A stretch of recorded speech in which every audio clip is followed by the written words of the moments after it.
So as we continue on to standing, we are going to look at some of the basic stances.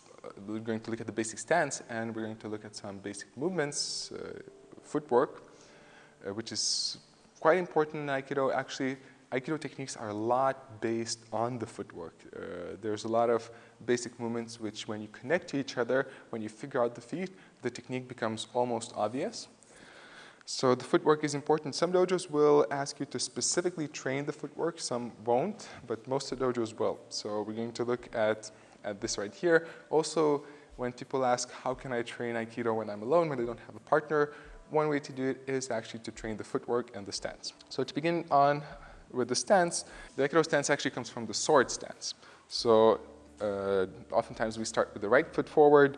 The sword stance is here, arms extended forward, feet in the same line. The front foot is straight forward. The back leg, the back foot is a bit sideways, a bit towards the front.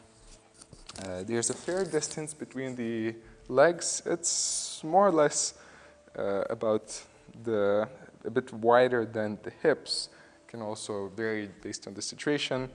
The weight is, most of the times, the weight is distributed 50-50 based on both feet. 50% on one foot, 50% on the back foot.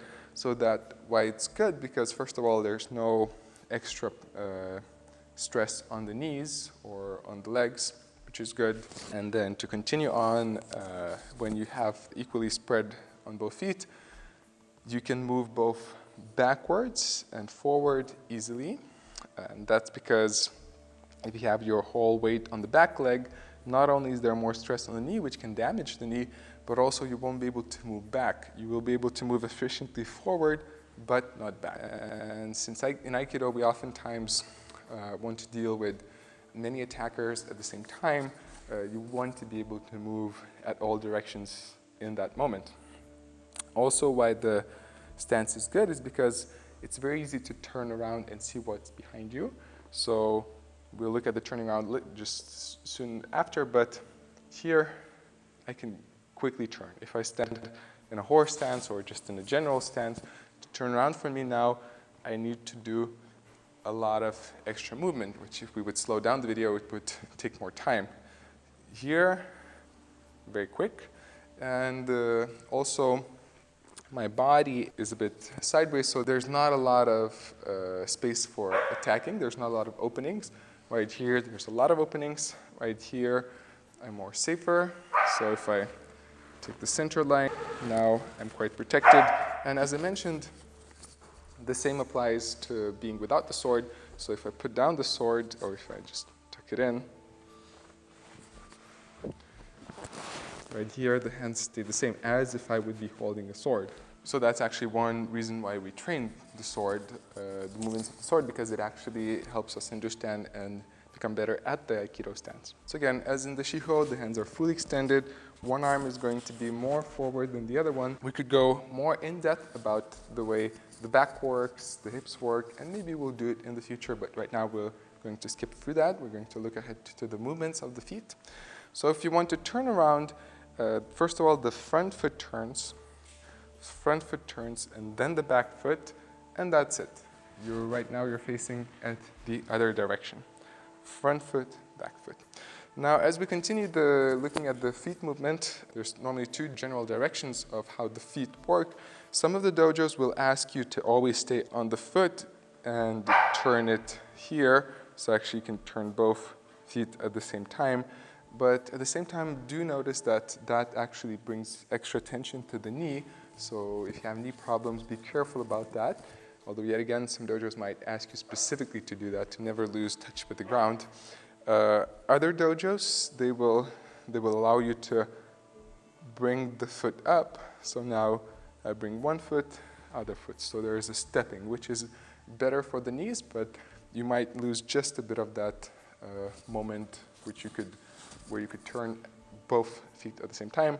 But since we want to protect our knees, and in our dojo it's normal to bring the feet up, so the movement is here. So that's the turning in the spot, looking at a different side. Now, some of the other basic movements, there's a movement called kaiten.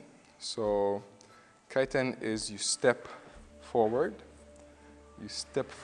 and then same way, you turn back. So you step forward, and then turn. Step forward. You can actually put the front foot already sideways, so you would step straight ahead, or you can step and then turn.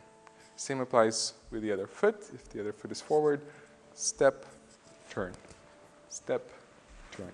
If you look at the arms, as you step forward, the arms can go down to the center.